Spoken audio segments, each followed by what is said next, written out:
problem can be reduced by getting this paper.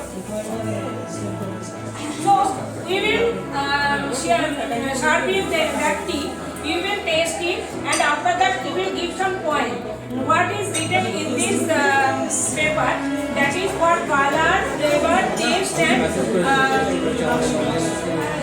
overall acceptability. So in each case, the highest mark is 9.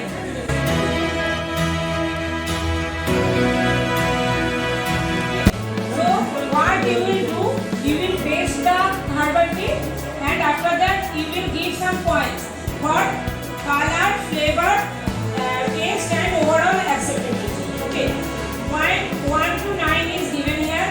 1 is extremely disliked, 5 is neither disliked nor liked, and 9 is extremely liked. So you can give 5 to 9 for like 1, and if you are not liking this, then below 5 and like this. Okay. Now we are giving you that herbal.